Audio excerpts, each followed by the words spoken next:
20 years. It seems just like yesterday, but then again, it seems like 20 years that we were here at this site. The unspeakable happened. Evil happened. God's word says that what was meant for evil can be used for good.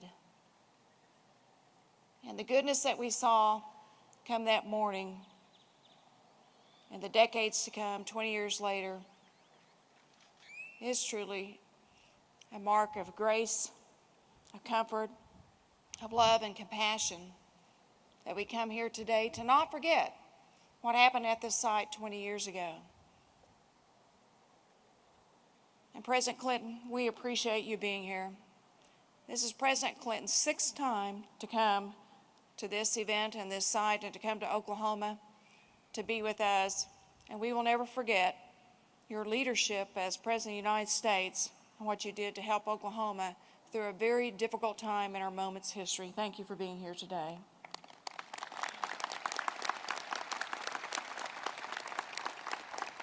And Secretary Johnson, we appreciate all that you do. Thank you for joining us here today. And Director Comey, thank you also for joining us here, providing the federal support that we deeply needed 20 years ago. We appreciate you.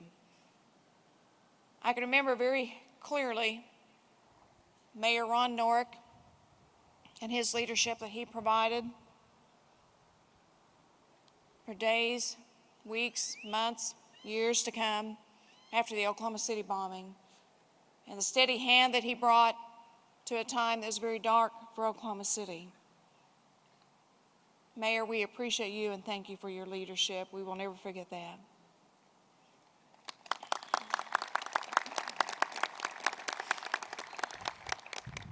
And Governor Frank Keating and First Lady Kathy Keating.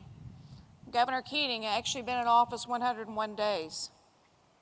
I remember that day very well on April 19th because the day before, the governor and I celebrated our 100th day in office. But can you imagine being a governor, a new governor, 101 days in office, and all of a sudden be thrust into not only the state, the national, but the international, worldwide limelight in such a time of crisis for our state, and the steady hand that he provided, along with First Lady Kathy Keating, to guide us once again through our darkest hours, to bring us hope and encouragement.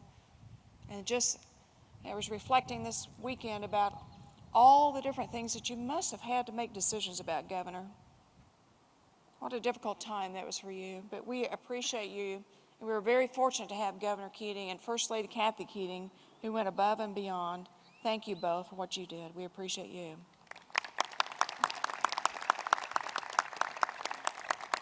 And I remember April 19th very well, as was mentioned. We were down several blocks from here at the Cox Convention Center having the annual Metro Prayer Breakfast.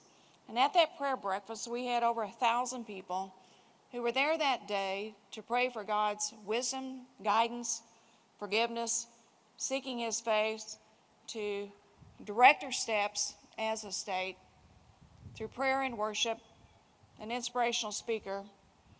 But little did we know when that event let out at 8 o'clock that at 9:01, between 9:03, that our state would face one of its darkest hours, and how much we would need to lean deep into our faith as a state and as citizens.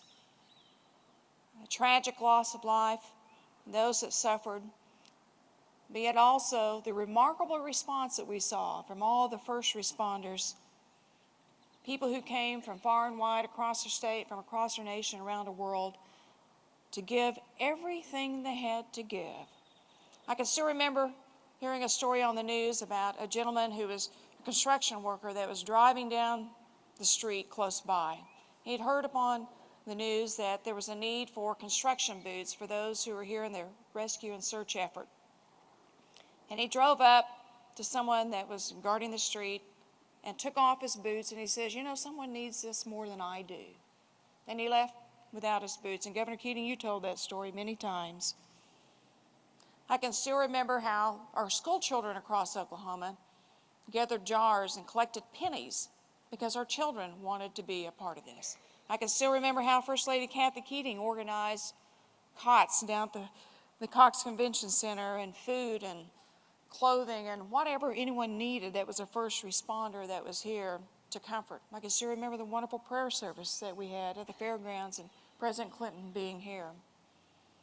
And we look back upon those days and we look to the grace, the mercy, the servant's heart that we saw poured out across our state has to give us hope. And so today, as we come to remember what occurred here and not to forget the lost loved ones, those who survived, to thank those who helped us during one of our darkest hours, let us not forget the hope of our state, the hope of our future, and let us not forget to remind future generations of Oklahomans how important of a sight this is, that we can come here for comfort, strength, peace, hope, and serenity, and never forget, and hopefully it will never happen again in the state of Oklahoma. May God continue to bless our citizens, and may God continue to bless our nation. Thank you.